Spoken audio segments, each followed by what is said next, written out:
Okay, we're live, guys, and I just want to introduce our guest tonight for the Jimmy DIELE Celebrity Spotlight Show, Jackson Bostwick, Captain Marvel. Welcome to the show. Hey, thanks, you guys. Good to be here. Great to have you on the show. Tell us a little bit about yourself, Jackson, before we start. Jimmy is going to ask questions. Well, I was born in Carlisle, Pennsylvania, just long enough to hit the ground. My dad was it was during the war, just before before you guys were born.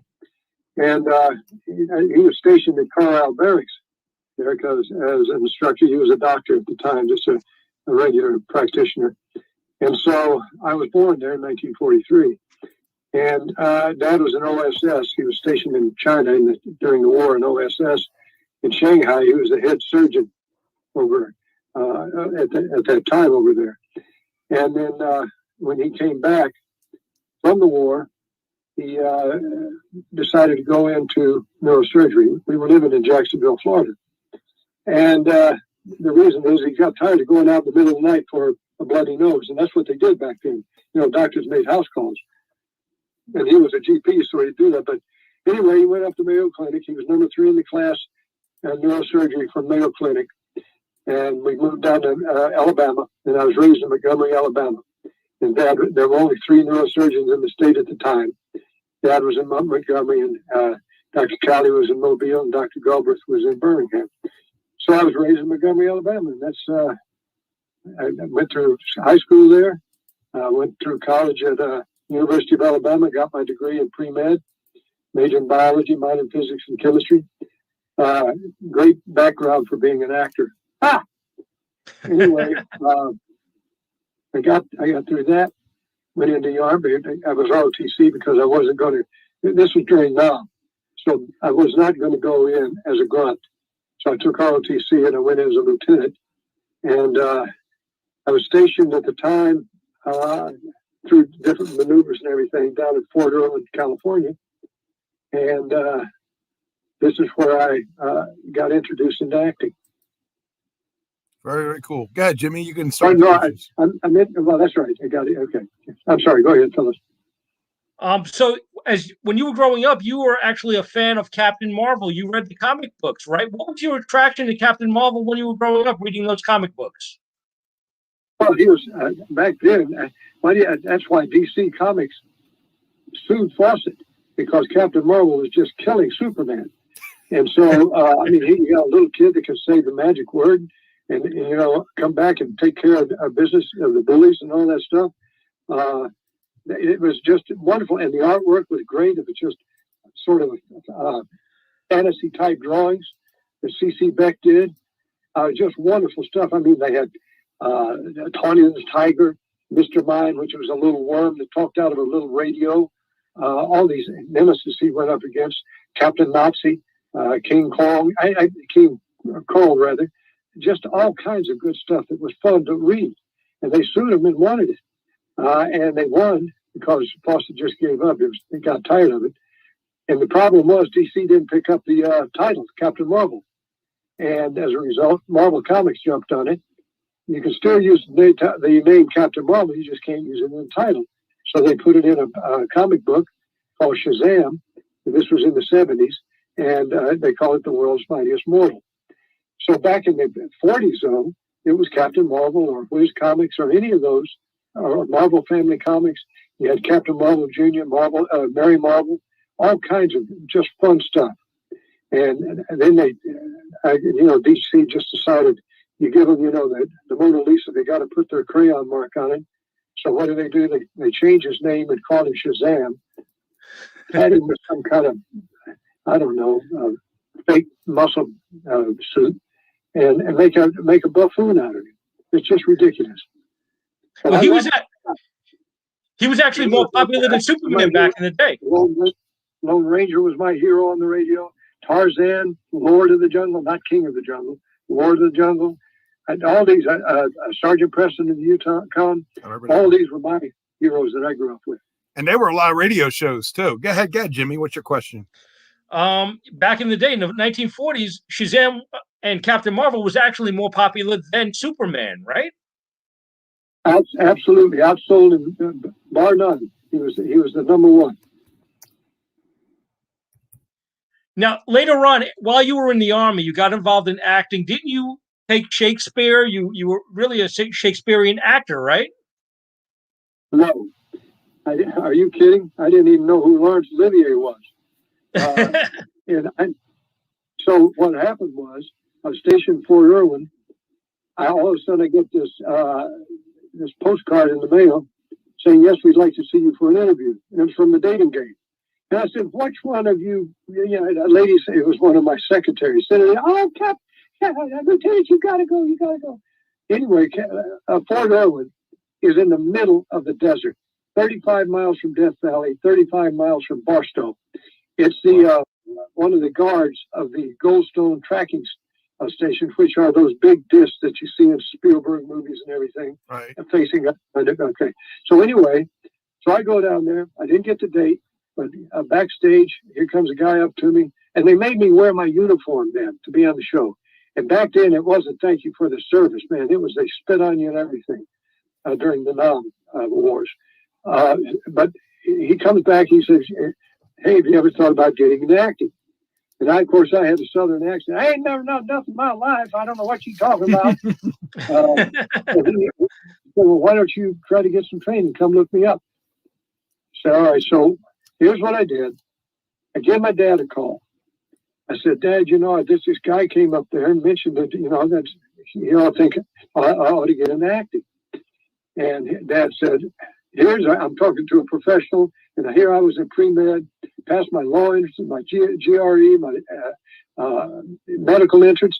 Then Governor Wallace of Alabama signed a recommendation for law school for me. I didn't know what the heck I wanted to do.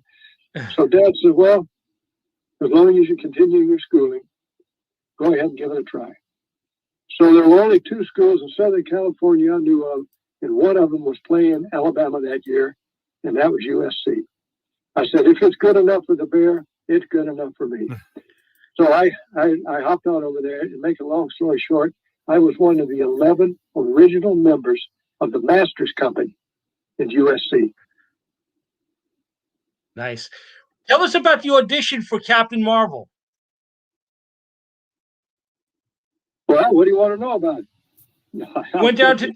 You went down to the audition, and you were a guy who worked out. You had a great build, right? And that had a lot to do with it. Well, I was competing in judo, kickboxing, and taekwondo, all this kind of stuff. And not taekwondo is. Well, I did too. I did some of that. I did Jeet Kune Do. I studied with Dan Inosanto. I studied with Chuck Norris and Ed Parker, a bunch of them.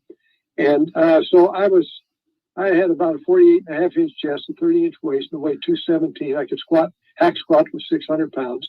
Nice. And I didn't do that for judo. But anyway, so I was in good shape. And so I felt a little, bad. I'd already done a couple of things out of Disney. I had a good friend out there who was in casting. And I was feeling bad. I just broken up with a girl and all kinds of stuff. And I called him and I said, it's not going for me. I need to get another agent. He said, "Why don't you try Jack Wormser, who was a big commercial agent?" I said, "Well, I'd gone over there about 6 months ago and left some pictures, never heard from him." He said, "Well, let me give him a call." 30 minutes later, "Oh, hi, Jackson. Yeah, come on down." Yeah, you get a call from Disney Casting and God, they're going to call you. So I go down and sign with them. And in the first 2 weeks, I get a call from them and said, "We want you to go out to this studio out in the valley for this Captain Marvel serial." Now, this is a commercial agent that's sending me out. So I'm thinking it's like Captain Crunch. It's a cereal. Right. So I said, "Okay." And then he said, "Well, this is studio. What's the name of it?" He said, "Film Action." Never heard of it. Well, I know what they did. I just never heard of it. I didn't tie them in because I used to watch the Lone Ranger cartoons and stuff that they put out. And they were pretty darn good. So anyway, I go out there and I pulled right up to the front. Now, when you go out for a commercial interview, you're lucky if you can get within 2 blocks of the place because it's a cattle call. Mm-hmm. I pulled right up to the front. I go up to the steps, go inside, nobody's there. I sit out in the foyer, and presently this guy comes out. Find out he's the producer. Now, you never meet the producer on an interview. Mm-hmm. So at that time he did. So takes me back, and during our conversation, I realized it's Captain Marvel, the serial, and it's about Captain Marvel. And of course, I tell him that I was a big fan, and he looks at some of my flying sidekicks in karate and stuff like that. He said, "Guy, you can fly without wires," all this kind of stuff. And we talk, we come out, and this is Bob Chenault. Bob asked me later, he said, "You ever notice the guy sitting in the Farmer John's as you went out?" I said, "Well, yeah, but I never paid any attention." I was in my normal commercial interview uniform, if you will, white T-shirt, jeans, and cowboy boots. So I just looked like a crew around the filmation studio. So I walk out, and he said, "Well, when you went by him," he said, and now this is not a quote, this is in general what it came out to be. He said something like, "Wow, there goes a Captain Marvel." And this was a guy that I didn't realize was in the final four that was going to be, Captain Marvel. They'd already narrowed it down. They'd been looking for 4 months for Captain Marvel. And they narrowed it down to these 4 guys. This guy had just graduated from UCLA as their star quarterback. It was Mark Harmon. Wow. That's amazing. That's really amazing. Here I walk in the last day, and it's one of those things. And you'll think you want to make God laugh, tell him your plans for the future. Don't worry that you would know this. You just got to go out and give it a shot. And that's what I did. And so that's how I got the part. Now you did a lot of your own stunts as well, right? I did them all except one. I didn't wrestle with the lion. I did let him bite me. I did hold the vulture, which turned out to be even more dangerous than the lion. Wow. Well, yeah, he could take your finger off in one whack.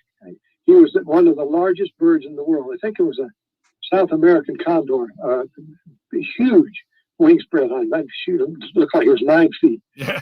Big boy, but he had a beak on him as he said, and you had to approach him with your wrist bent, so that with your fingers tucked under, so he couldn't get anything.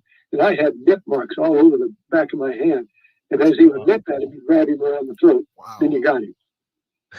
Did you get hazardous? Did you get hazardous pain for that? That's the only thing I didn't do when he wanted me to wrestle with the lion. And that's the only thing I didn't do. Now, and I'll tell you one of the reasons I didn't is because when I come in for a landing, I come off of a 14-foot ladder over the camera. So it looks like I'm doing. Now you can do that, yeah, if you want to take a PLF, practice landing roll, like for parachutes and stuff. But try to do it as a superhero when you want to land and stuff. I mean, that's quite a plop to come down, especially with 217 pounds. So anyway, the kid in this particular episode, which was the last episode of our series that first year, was called The Braggart, and he got himself ensconced in a little area where the lion was located. And it was a young lion, about 300 pounds, 250, 300 pounds, one of Elsie's cubs from Born Free. And so he got there and couldn't get out. And Captain Marvel Billy sees the problem, says Shazam. And here it is. I have to come in land between the lion coming at him and the kid. And the way they get the lion to come at a camera is they take a live chicken, grab him by the legs, hold him upside down, and shake him. Now you got this poultry going wild, and this lion, he crouched down, ears went back, and he started stalking. And here comes this bigger bird in a red costume, tape flying, is going to land in between them. And I did, and he took a swing at me. He went, "Wow!" Took a swing at me, missed my thigh by maybe 2 inches, and ripped the cape like it was pure butter. And I said, "That's it," because they wanted me to wrestle with him. I said, "No." So they had the trainer do it. He was a little shorter guy. They put the costume on him. He looked like a California raisin when they put the costume on him. But that lion, if it had hit my thigh, it would rip my thigh wide open. Oh my God! Did you get hazardous pay for that, or it was just part of the job? Hey, I was a newbie. And you do anything you can. I did all the stunts, even hanging on the helicopter, doing all that stuff. And they said actually the most dangerous was on top of a moving motorhome. They're up there, you're like you're balancing on jello, and they didn't have anything to strap me down with. Oh, they put a little belt over my feet and attached it to an aftermarket, vent window. I mean, it wouldn't have held me at all if I'd happened to fall over on top of it. I'd have rolled right off and hit the cement doing 50 miles an hour. Oh man. They had no cushions around or anything, just in case, Wow. Wow. The cushion would be my body. That's it. I had to stop this thing going through a tunnel. And I'd reach out and slap the side of the tunnel. And then we'd come back. There was several different maneuvers we did to get it where it looked like I stopped it. But no, that was the most dangerous. Another one that could have been the most dangerous was hanging by my heels with 500-pound test piano wire, drilling into the ground from 30 feet high and drilling straight down into the ground. They spin you. And I'm thinking, how much twist can this piano wire take? Not much, right? Well, apparently it took it enough. I hit the bottom of the thing, and then, of course, water squirted out, and they came, oh, Trent, cut, oh, that's beautiful, beautiful. Can you do one more? And the hole is going over. I'm just done with where I am. I'm so dizzy, I had vertigo. Sure. And all this stuff because it's fun.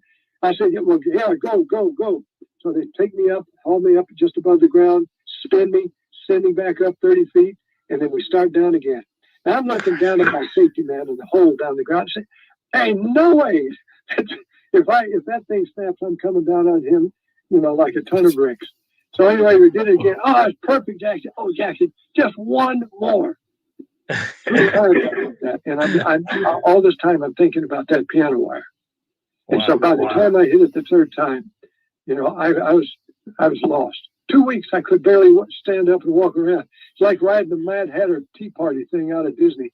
If you just spin it so fast, after a while you try to walk, you can't walk. Or what's the old thing of putting your head on the bat and running around 10 times and then try to go to first base? It's the same type of thing. Wow. And Dad told me, he said, all you had to do was have them spin you around the other way. Wow. Jackson really was Captain Marvel. You had your inner ear off balance. And if you spin it the other way, it helps neutralize it. Wow. Tell us about the suit. So what? The Captain Marvel suit. Do you still have the Captain Marvel suit? Yeah, I still have. Oh, yeah, I still have one.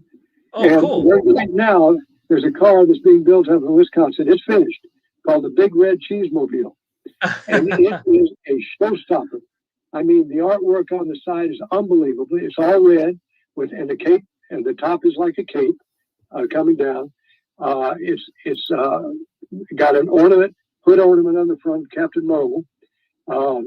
It's spectacular. The big lightning bolt on the hood, and as I say, Captain Marvel flying, coming out of a cloud that says "boom," just like in the comic books. And it's a dedication really to C.C. Beck, and we're going to take that on tour as soon as things settle down a little bit. Go to car shows and go to comic conventions and stuff. How cool is that? I've got the suit, and I don't wear it anymore, but I've got it stored away. So it's one of these days it'll be either sold or something. I'm going to have my daughter go to college, and you got to think about what you can do. So she's my life right now. The main thing that I work for. Well, what about that RV? I used to love that RV that they used to ride around in, Billy Batson and the Mentor. Whatever happened to the RV? Do you have any idea? You know what kind of RV it was? No, I'm not even sure. What was it? Take a guess. Silver Lake? I don't know. There's many different ones. No, it's what everybody says it's a Winnebago. No. Winnebago. Oh, okay. Open road. Oh, open road. Okay. Open road. I don't know what happened to it. Now, there was one that a church had on sale that was an exact replica. Really? It was in, what was it, Seattle. It was in Spokane that it was for sale. And I told the guy that was up there, who was a big fan, I said, man, you ought to buy that thing. He backed out and didn't get it. Somebody got it. But it was exact replica of the one that we had. Amazing. Being a television superhero, you must have got tons of fan mail back in the day. Imagine if it was today with all the social media. Oh, holy cow. My gosh. Yeah. I told Bob Chanel after the first season we sat and was on air, I said, Bob, what is missing is having the superhero or the hero come back and talk to the audience. You know, like the Lone Ranger, the Cisco Kid, and you know Sergeant Preston Yukon. They all come back and would talk with the audience and have that. Everybody would wait on the High O Silver or the Pancho, Cisco, you know, whatever. Or King, this case is closed. This is what you look forward to. And he said, well, you know, I'll ask you. They did. He came back and said, no, they don't want to give up that 1 minute of commercials. I said, okay, we'll see. The fan mail was unbelievable. I can imagine. Nobody could touch us. We had a higher Nielsen rating than I Love Lucy. We didn't compete with her, but our Nielsen ratings were higher. We had a 38, she had a 36. Wow. None of the shows, Land and Lost, none of them could stand up against us. And here's the deal. He comes back and he said, well, Jackson, they decided to go ahead and let's try it. So we went out and we shot all 15. This was the first year. All 15 of those morals at the end of the show in one day. And it was out of Franklin Canyon Reservoir in the middle of Bel Air. You'd never know it. It looks like the North Woods up there. Everybody filmed there. It's just beautiful. It's a lake. And you could, I've done several movies in that area. But it's right in the middle of Bel Air. So anyway, nice. If you look real close, when they have the camera right in my face, it's only about maybe 6 inches from the lens. And when I'm talking, all I can see is the shutter going up and down, the gate, you know, in the camera. And that's who I'm talking to. But if you look in the background, you can see rain coming down. They had a big umbrella over me with sunlance on me, but it was raining that day. And we got all of them in one day. Wow. That's just crazy. Tell us about the phrase "holy moly." How did you come up with "holy moly"? I know Captain Marvel often said "holy moly." Well, that's how you come up with it. I told Bob Chanel, he came over to me and said, Jackson, can you think of some clever thing that Captain Marvel could say, you know, that he's frustrated or just surprised or whatever? I said, what's wrong with holy moly? Holy moly, that's great. What? I said, Bob, that's what Captain Marvel says. He says it. Look at the comic books. Holy moly.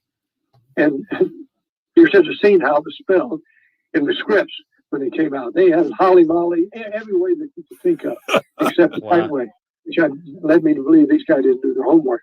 We got a question for you, too. A friend of ours, Tom Payne, what actors or directors did you enjoy working with?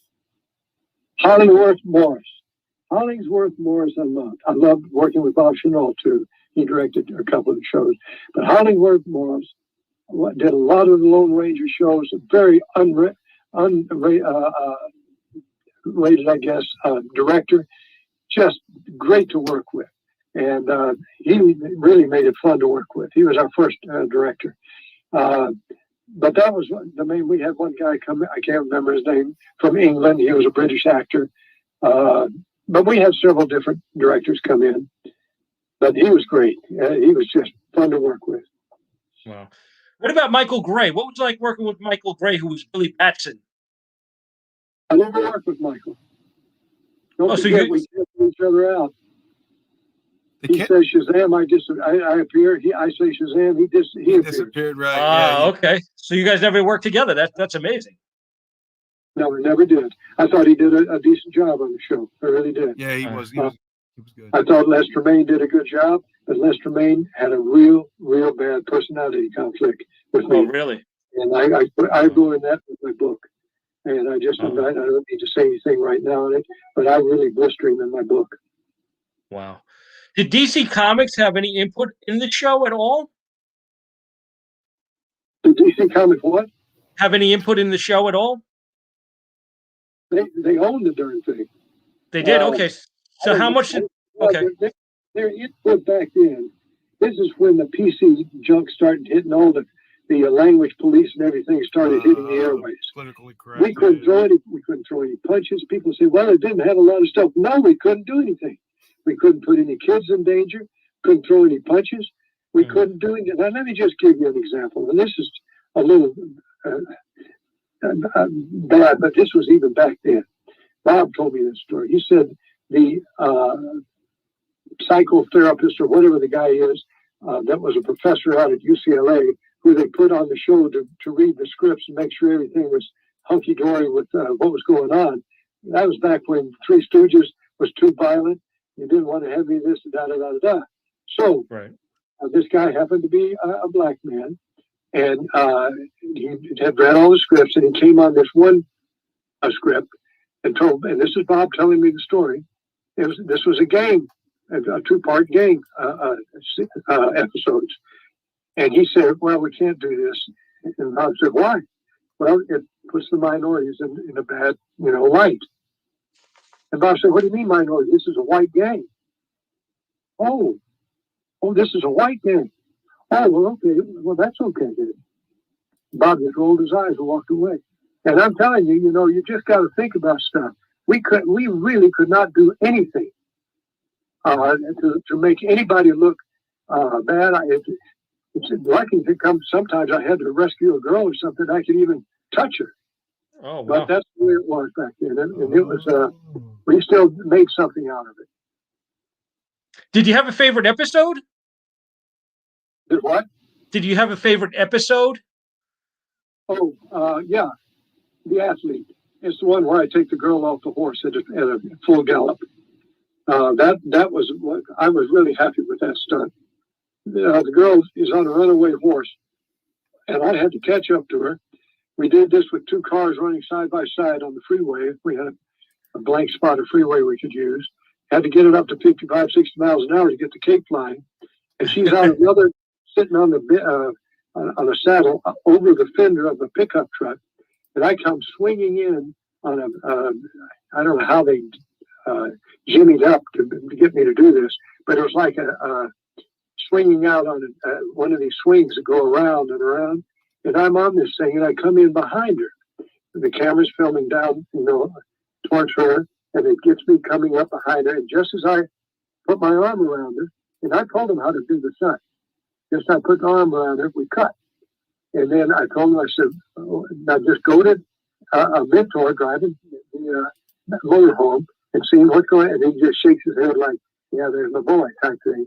And then I will pull the girl off of the horse as she comes by me. And this was Patty Eldridge, who was a quite good stunt woman. Was a stunt. And I told her, I said, Patty, what you're going to do is you're going to go down the road about 50 yards, and you come at a full gallop, and when you get a certain distance, you whistle. And then I'll start running, and as you go by me, I'll reach up and grab you off the horse. And the horse just keeps on going. She said, well, I don't know, Jackson. He'll just pick me up, and I did. And then she said, all right, let's do it. And I told her, she said, as soon as you picked me up, I knew you could handle it. She was light as a feather. So anyway, we did it. And I got it in one take. It was perfect. And it looks great. It's really a good stunt. Oh, yeah. Sounds good. Awesome. We have a question from, real quick, Jimmy, a question from Gary Collins. He wanted to know, what was it like with working with Dana Andrews, the brother, Steve Forrest, in the movie The Late Liz? Well, I have vague remembers of that. I don't know where my footage is in it. Steve Forrest was cut out. There were so many people that were cut out that's in it now. I don't know where they are, what happened, or what. Oh well. Yeah, I still get residuals from it, but I have no idea where it came from.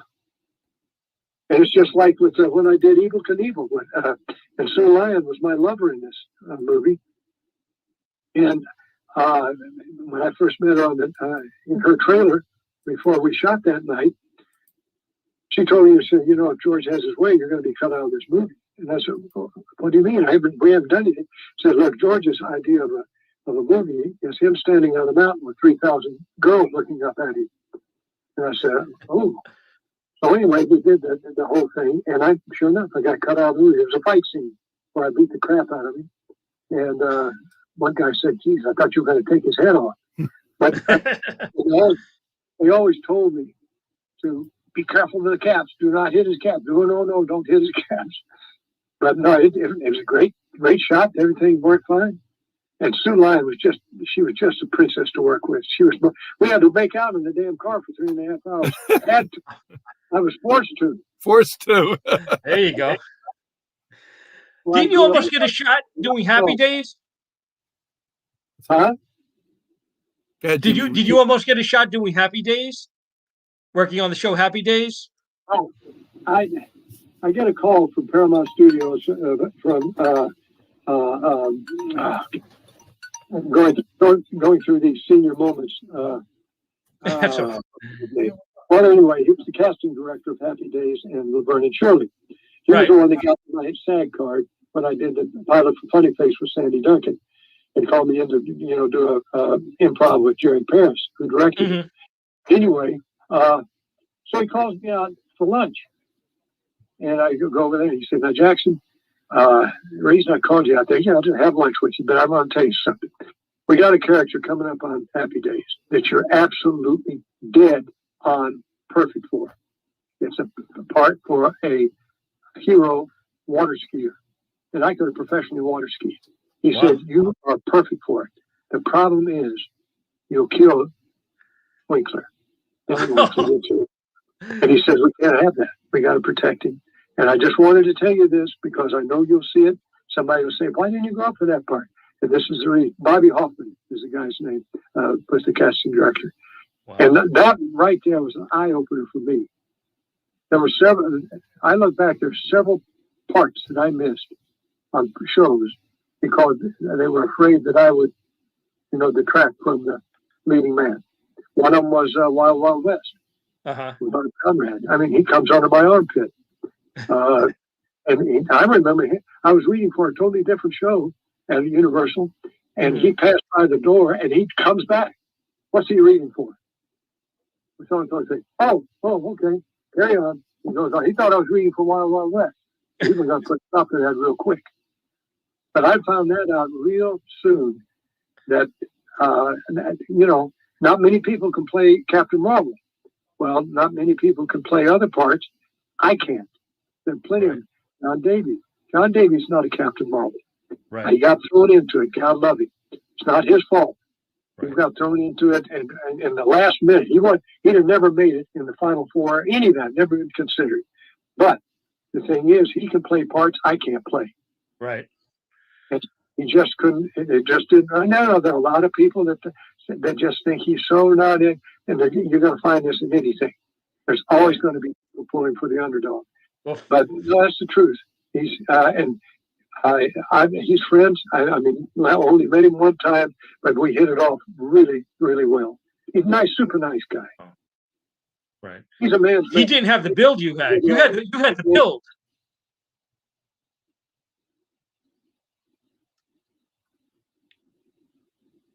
Hey, Jackson, can you hear me?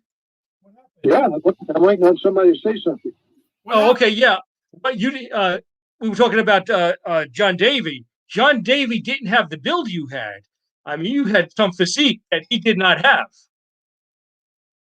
No, that's true. That's what I'm saying. They threw him in, and there's all kinds of things. I've got it written in my book, Myth, Magic, and Mortals, coming out.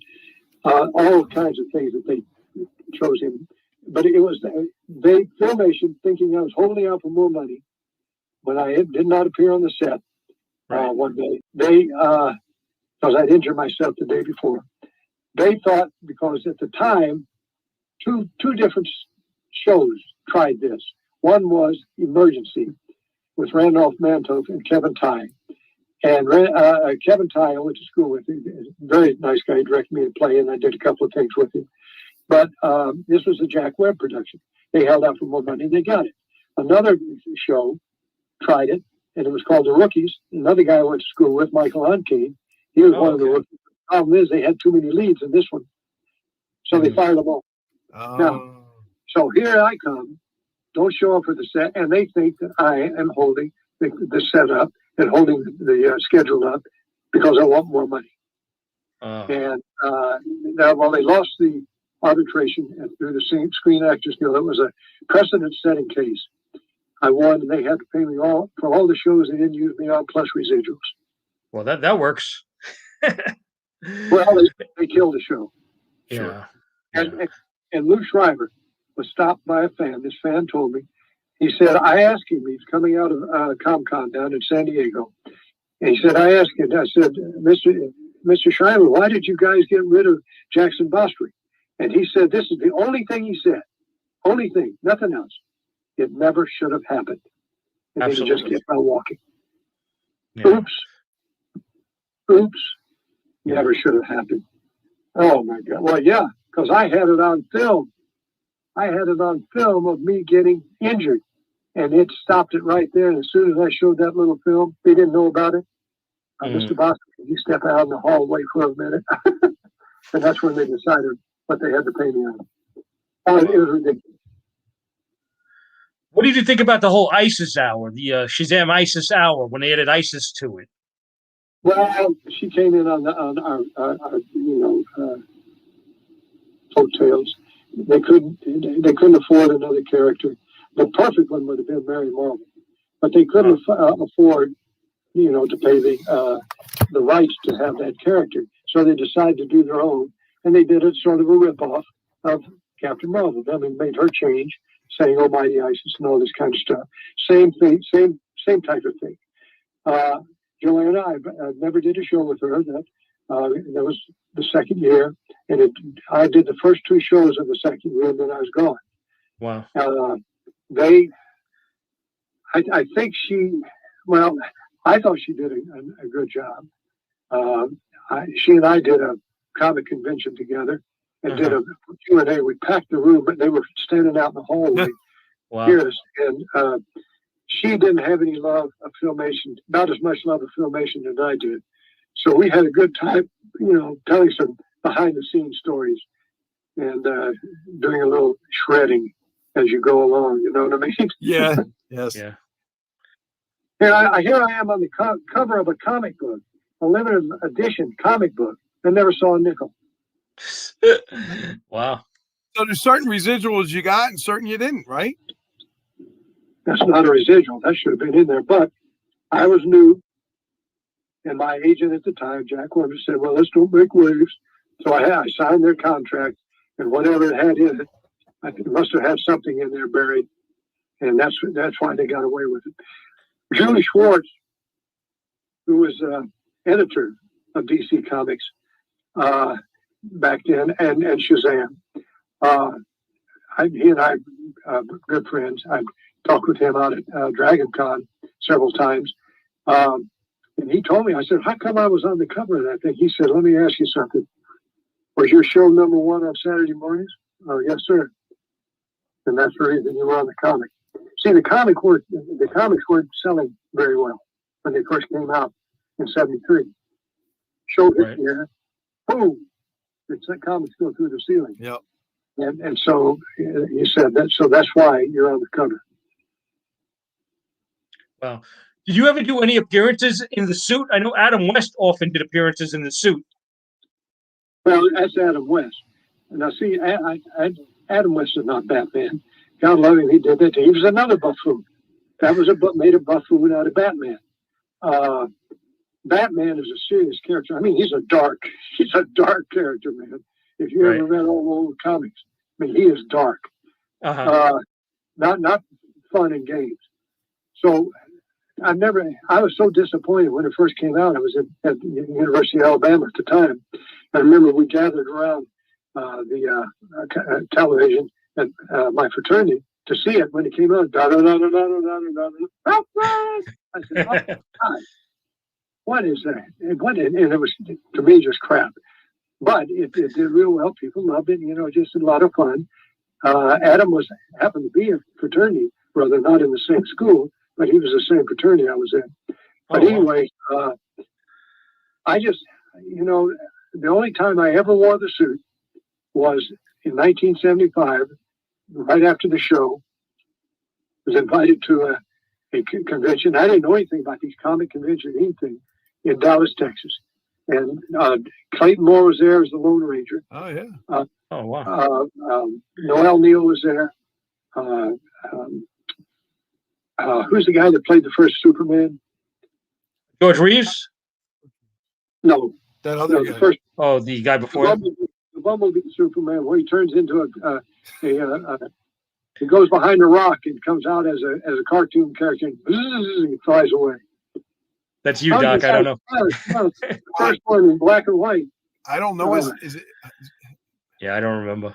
I can't remember. I can't remember his name. I know you're talking about. He came in with a Superman suit, and he and I posed a couple of times, and they said, "Oh no, the pictures won't be going anywhere like that all over the world. It won't go anywhere. No." So anyway, gosh, I was hoping his name would come up. Just a really nice guy, but that's the only time I ever wore the suit. Other than a couple of times I went to school, schools and talked with the kids, and that was about it. Wow. Great responsibility being a superhero to kids. Well, it is. Very much so. I mean, you're standing there in a costume that they'd love to have, that they can't take their eyes off of. And you represent that costume. And I tell you, you really, this is what's so bad about these athletes doing all this crap. And then, they are not role models, period, zero, zip. Right. So there's nothing you can do about it. Wow. But play the game and show the kids that you're good folks. But this is what I tried to do on the show. I never put my hands on my hips when I talk with them, never talked down to them, but I wanted to make sure that they had somebody they could look up to, that they could feel like they could be friends with. And you should get unbelievable email of the people that went into law enforcement, went into the military and stuff like that because of the show. Nice. What I did. Is it Kirk Allen by any chance? That's it.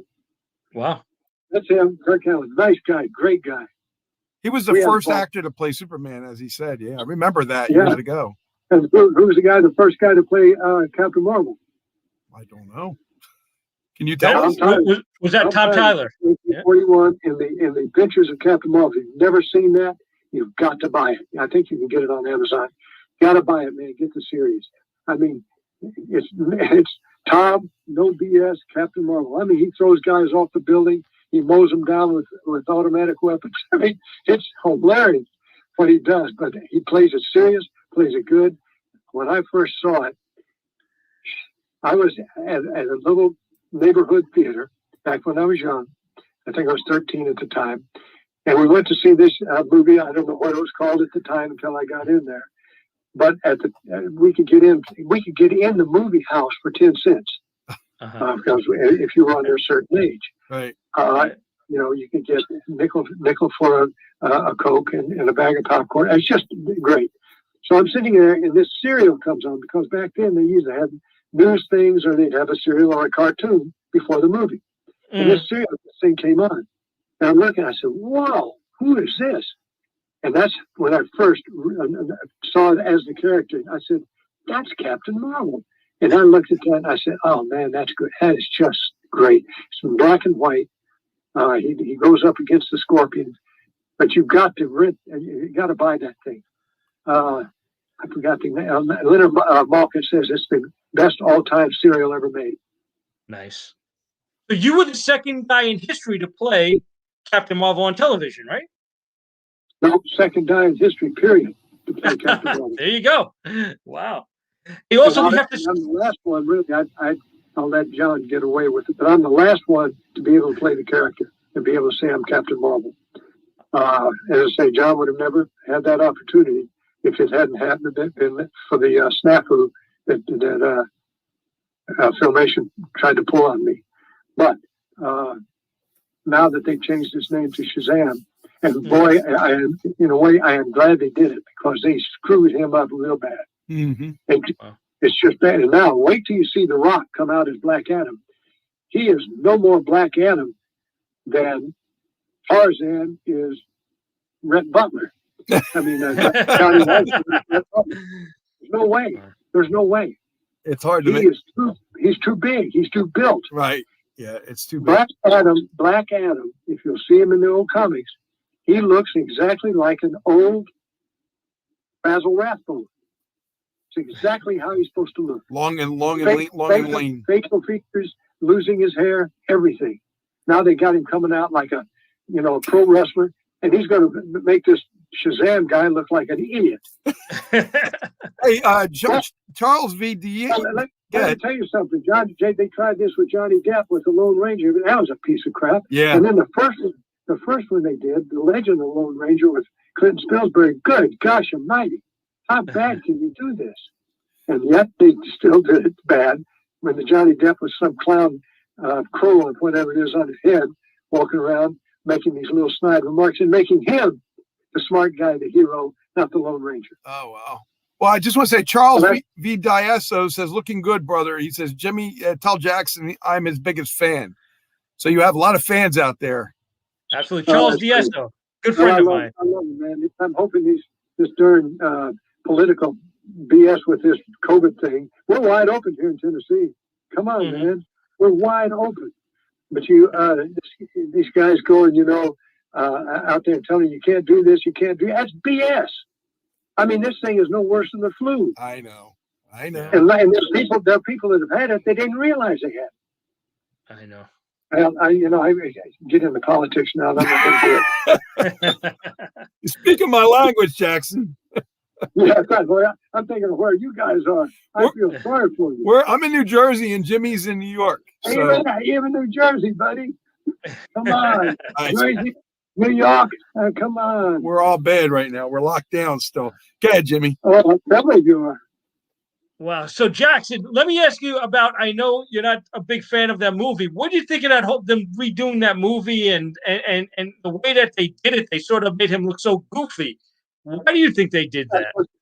They made a buffer. They tried to do it for the fifth grade mentality. They tried to make a comic thing, and it almost like they did Batman. Yeah. Same with Adam West. And it's just trash. The way to make a superhero, especially these ones that were done during the Golden Age, done during the war, is take it back at that time and era. Same with Batman. Don't bring it in the future. Keep it back then. Right. This is what makes it work. It's just like the Greeks and the Romans. They believed the gods lived on Olympus. And I mean, there wasn't one of them that didn't believe that Apollo was the one that was driving his chariot across the sky as the sun. All of them believed that stuff. That's why it worked back then. Of course, we look at it now and we say, well, it makes a good story. But no. And that's the same with these heroes. They were done during the war when we needed heroes for our country. I mean, even Captain Marvel fights Captain Nazi. So you have these guys back then. Spielberg did it with Indiana Jones. He took it back then, and that's what made it work. Yeah. He had the Nazis in their era. Then they made that very confusing movie with Brie Larson. This Captain Marvel character should be portrayed in his own era, and it will work because people back then had that same attitude of a superhero. Nowadays, it's a different story. I mean, Marvel Comics has just gone on steroids with their darn hero stuff, and it doesn't work. And especially with all this CGI junk, the story there's no story. It's a carnival ride. Yeah, they made Captain Marvel a girl now with Brie Larson in that last movie. I can't sit through Transformers. Transformers drives me nuts. I can't sit through. You hear what Jimmy said? He said they made Captain Marvel a woman now. Tell me, they made her. She is a woman. Yeah. And how do you do that? I don't know. Because this is Marvel Comics. Marvel tried it once with a guy that clacked his wrist together and said Captain Marvel, and that went the way of the dodo. So they're coming. I think it's Captain Marvel. I mean Marvel Comics. Stan Lee thumbing his nose at DC. Why make her a girl? Yeah. Girls not. I hate to boy, but I can get scolded for this. Girls don't need to be heroes. They don't need to be. Girls are there. They are the foundation. The boys have to go out and prove themselves, not the girls. Well, that's why it just doesn't work. I think they And were. that's I think never done in history. Never did in history. The Amazons, again, they went the way of the dodo. None of them do it without the man, because the man has to go prove himself, not the woman. The woman she's the life. She's nature. She is Mother Nature. But I think they were going after the women that are the big DC people too. That's kind of why they set that up that way. Well, this last Laura Croft I saw with the young girl, this didn't work. I thought it was okay with Jolie. I thought it was okay with that on there, but this last one was just too much. Yes. And when you've got these girls that are out there just beating the crap out of people and stuff it's just why do you want to make a girl a guy? The girl is the one that the guy wants to impress. Look at Robin Hood and Maid Marian. This is what you wanted. Now there's a hero. I mean, the Errol Flynn Robin Hood. One of my favorites. Wow. And you got Basil Rathbone playing the sheriff of Nottingham. Man, that's some good stuff there. Tell us about some of the movies you made after Shazam, like My Science Project. Well, Tron. Tron. I still can't find myself in Tron. I look at the movie and I say, "Where the heck is that?" Because we were all filmed in front of a big, what they called at Disney, a sodium screen. Uh-huh. And if you go into Disney, if you do a movie there, and once you do a movie at Disney, you're part of the family. Well, back then you were. Mm-hmm. Back when Disney was a family outfit. Nowadays, it's nothing. I wouldn't give you 2 cents for Disney now. What they've done to stuff. They killed Star Wars. They've done all kinds of stuff and they killed the Lone Ranger. Mm-hmm. Just Kathleen Kennedy. I don't know what's wrong with her. Not doing like this. Of course, I'll never get a job out there, but who cares? And the same with any of these places that are trying to do stuff. As I say, the Legend of the Lone Ranger was the downfall of Sir Lou Graves' Marvel Arts outfit. And Dune.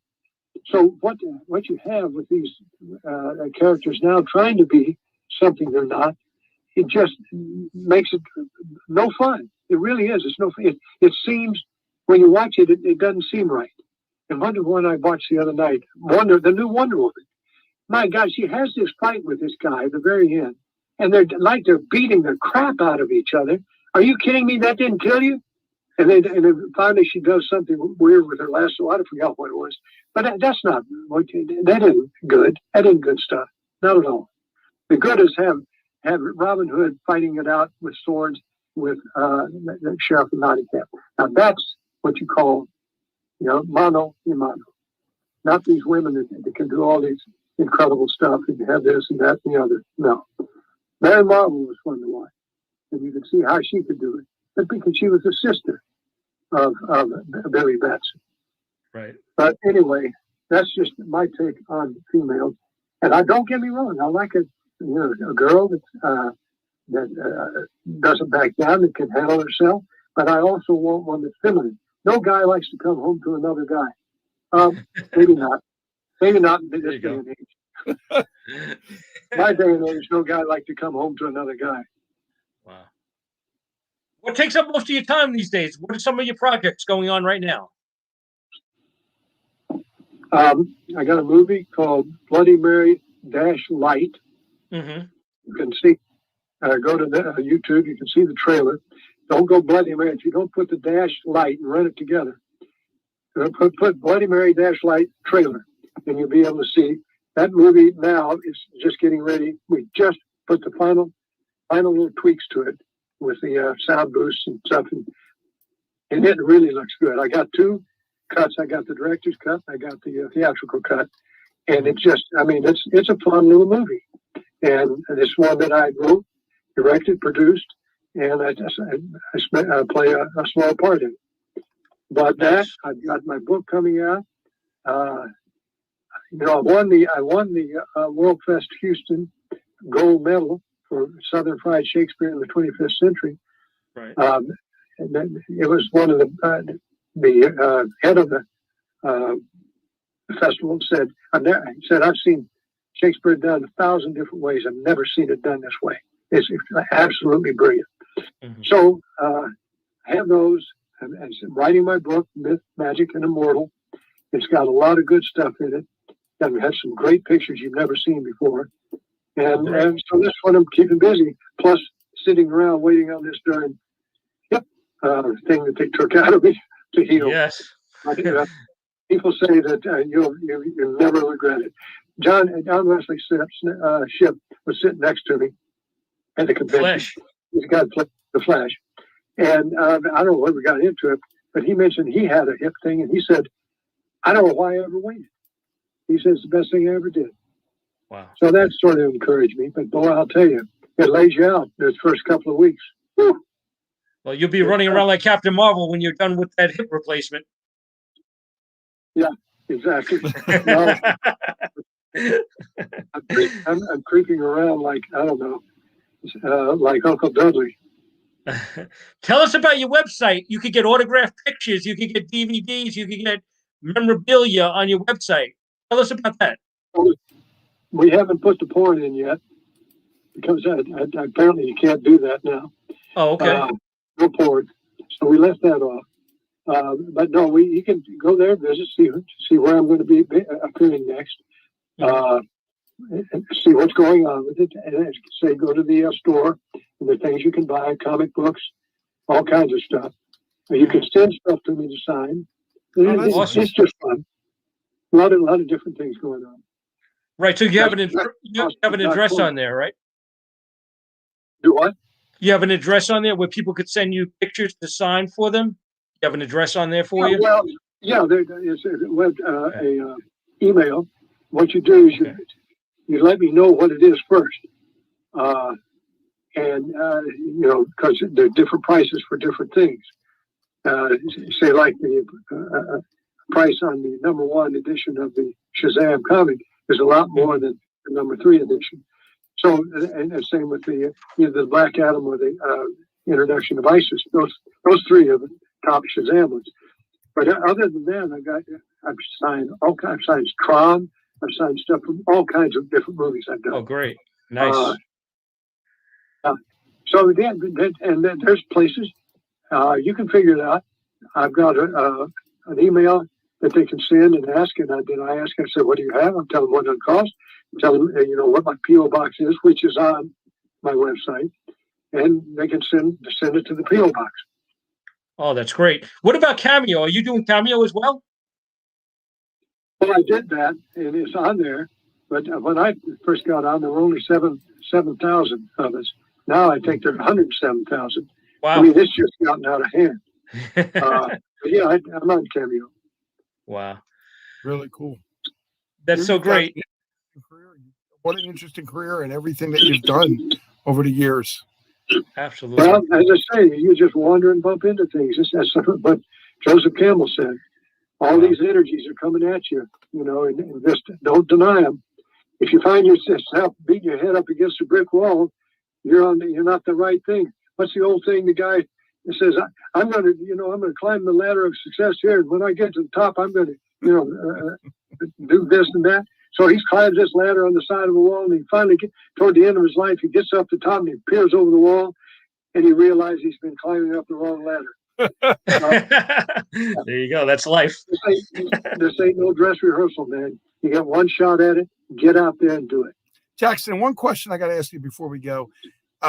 Is there anything that you would have wanted to do or been in a movie that you wanted to be in and you weren't in? Well, yeah. I'd like to have been in Superman. I'll tell you that. They sent me out. This is after Captain Marvel was already out, Shazam. And my agent, I just signed with an agent. I did a play with Dorothy McGuire. Mm-hmm. She played the mother on Old Yeller. She did a ton of movies. Academy Award for the Enchanted Cottage. But anyway, I did a play with her out at USC at the grand opening of the Bing Theater at USC. Mm-hmm. They called me back to do this in The Sweet Bird of Youth. And from that play, Dorothy had recommended me for her agent. I wasn't real happy with the agent I was with at the time. So I went over and signed with them, and they sent me out almost immediately for Superman. So I go walk into Lynn Stallmaster's office, And he said, "Hey, Jackson, what are you doing here?" Well, I don't know. They sent me out here for Superman. Jackson, what are you talking about? Let me show you, buddy. And I forgot her name. Linda, Carol, whatever her name is. Come in here a minute, honey. So she comes in from the front office thing. You recognize this guy? Yeah, that's Captain Marvel. and Len looks at me and just shrugs his shoulders. Jackson, we can't do it, buddy. You did too good. You did the show too good. And you made that character something that people can, look up to and remember. And if we put you into Superman, it would ruin it. Another little lesson that I learned.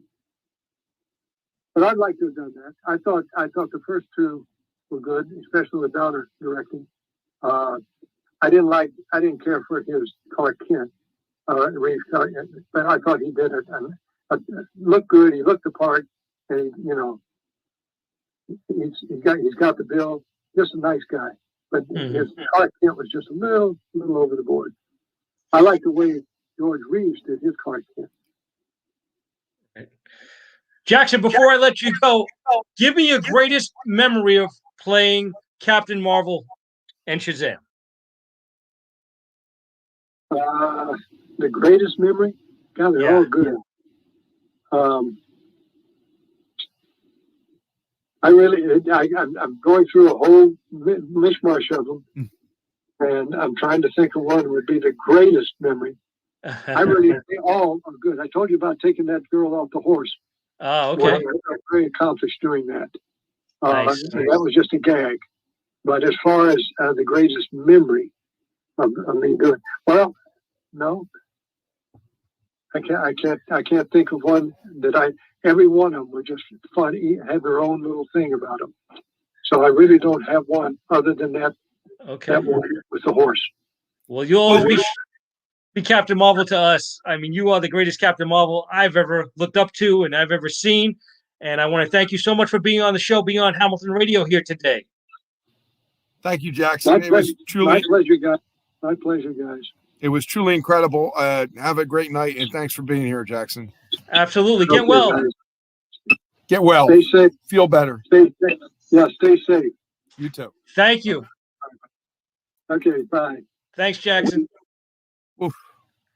Great guy, huh? What a wonderful thing. What a legend, man, really. I used to watch that every Saturday morning, man. And he was the best. He really was the best Captain Marvel. And the guy that in the second season that they hired just didn't live up to the part as he did.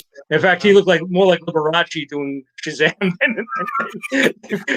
than Jackson did. That's why I asked that question, because I always thought he would have been perfect to play Superman. Absolutely. He had the build. Everything. I mean, everything. Yeah. He had everything. He had the stature. He had the, being tall, and had the good looks, and everybody would have recognized him. Yeah, same thing as Adam West. They both had that build. They had a natural build, and they really filled out that suit. They didn't today when they make these movies. They had those suits really, really, really, really big. So those guys are not as big as in person as they are in the movies. But these guys, that was their build. These guys were really huge. Well, I'll say one thing about Batman, and I got to disagree with him what he said, because I think Batman was more comical to me. Right. But it brought a lot of characters out that many people that like the Riddler, Frank Gorshin. Oh, the great character. Great character. All the great characters. I mean, they were all great, but they put their own thing on it, spin on it, and it was always comical to me. Absolutely. To watch, not dark. Comical, to see them get out of the escapes and stuff like that. But absolutely, the people coming, and Art Carney as I mean, amazing people in it. It was just amazing. Yeah, Jerry Lewis, everybody appeared in that show, man. Everybody was in it, and that's how they all got started in their careers. I think it was Batman, if it wasn't their cameo or other character appearances, that actually started their careers. Right. Also, I had a question here also from Charles Diesso. Again, he wanted to know how to get an autograph. You can just go to his website, and it's self-explanatory. Really, you can check out his email, and you could actually send him stuff. and he'll sign it for you. And I don't know if he does, what he charges for all that type of thing. But you can check out his website, and it'll give you all the information right there, and you can get stuff signed. And eventually he'll have it back up. We could actually buy it right there. Right now it's down, but eventually he'll have that back up. Also coming up next Monday on Celebrity Spotlight, we got Matthew Biancanello. He's a TV personality. He had a TV show called Good Spirits. He's a professional mixologist, and he works in Hollywood at the Hollywood Roosevelt Hotel, and he's got a lot of great stories, and he used to cruise around on cruise ships and finding all these ingredients for different drinks and travel the world. And it'll be interesting talking to him. So he'll be on here next Monday night at 7 o'clock on Celebrity Spotlight on Hamilton Radio. Then we got Robin Beck. She's an international rock star. She's also from Brooklyn, New York. We got Damon Wilson coming up, Lamont Sanford from Sanford and Son. We got Claudia Wells from Back to the Future. So many great people on the way. John Davison, also, I was just in contact with last week. He's going to do the show. He was the original host for Hollywood Squares. And he had a lot of great TV shows. He was on Love Boat and many other places. And many places. Yeah, great singer for years. Yeah, great singer. The John Davison Show. Yep. So many great things. Fab Four is going to be here. A lot of great people. Also, Holly from with Kathy Coleman. Holly from Land of the Lost. She'll eventually be on the show. I spoke with her. So stick with us. We got a lot of great people on the way. I want to thank Charles Diesso for listening. So many great people listening tonight. Gary Collins. Also, Flora in Brooklyn. We have Cindy Lake Ronkonkoma listens every week. Thank you so much, Cindy. We hope you're feeling better.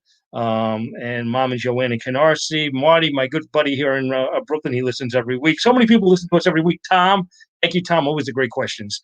So I appreciate everybody that comes here and listens every single week. It's much appreciated. Thank you so much.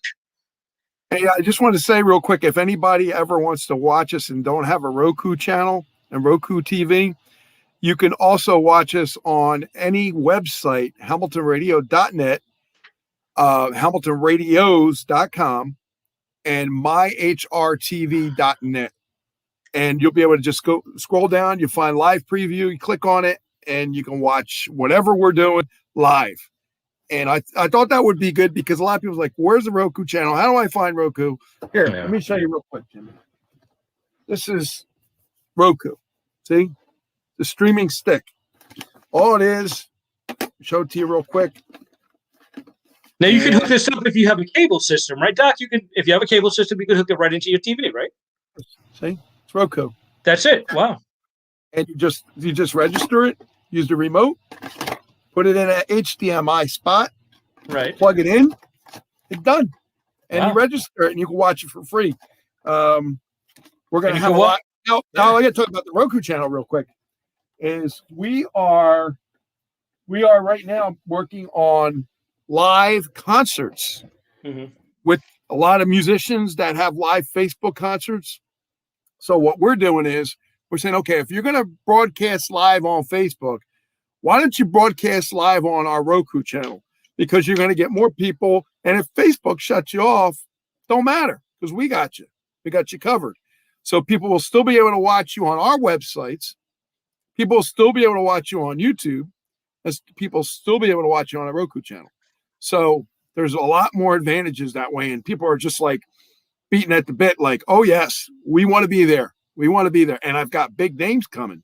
So this is going to get really good. Awesome.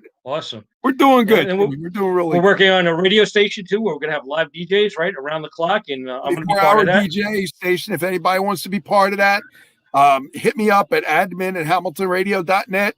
And this is going to be a separate station along with hamiltonradio.net. On the side, it's going to be IMFVU or something like that. My friend John Wagner runs it. But you just log in, you do your 2 hours, and you leave. Or you can do 4 hours, whatever anybody wants to do. But this is a free thing we're doing for people that want to be DJs. We want them to build up their career. This is the way to do it. Young people, older people, whoever was in radio doesn't want to do it or didn't want to do it and didn't want to pay for it. Well, we got a way for you to do it. Bring your fan base to us. We'll pay for everything, and we'll get sponsors, and then we'll all work out a good deal. And we're looking for sponsors for Celebrity Spotlight. If anybody's interested, we have some really good deals right now, and we'll advertise your show with all these celebrities. Just contact me or contact Doc. at Hamilton Radio, and we'd love to have you on, and we'll mention the show, and we'll mention them every week with the different celebrities that we have on, and we'll do it. We have some really great deals going on right now, right, Doc? Absolutely. I'm working on Steve Katz from the Blood, Sweat, and Tears. And for a lot of people that don't know who Steve Katz was, he was when Al, what's his name? Cooper, whatever his name is, Al Cooper. Oh, okay. Not Alex Cooper, Al Cooper. Right. But Bill Katz wrote, or Steve Katz wrote, "Summertime." Sometimes in winter. That's what it's called. Oh, okay. Wow. It's a really great song, and a lot of other stuff he contributed to with the sound of the Blood, Sweat, and Tears. So we're going to talk to him eventually very soon. I'm working on that. Jimmy's going to talk to him. And who contacted me? The Vogues. Wow, how cool is that? Nice. Turn around, look at me, My Special Angel, all them songs. Oh, what a great song. I love that song. Third generation of the Vogues contacted me, and we're going to be working with them very soon. And a lot more coming. A lot more big people, a lot more, say, in-between people, TV personalities, radio personalities. And just, Jimmy, don't miss our next Zoom, please. No, absolutely. It's going to be incredible. Absolutely. It's going to be incredible. We're going to build a roof off this thing, right, Doc? We are. We're trying to. I hope it can sustain us. Absolutely. Also, we have some more of these Jimmy Deal Celebrity Spotlight keychains. If you want one, you can DM me on my Facebook page. Send me your address and who you want them made out to. We could sign the back of them. It's the Jimmy Deal Celebrity Spotlight keychains. We have a few left, so if you want them, DM me on my Facebook page. And hopefully we'll check you out next week. Please join us, and it's going to be a fun time. We got a lot more celebrities on the way, a lot more fun on the way. Join us, guys. We love you, and thank you for watching. You think you're awesome. Have a great week, everybody. Thank you again. Have a great one, guys.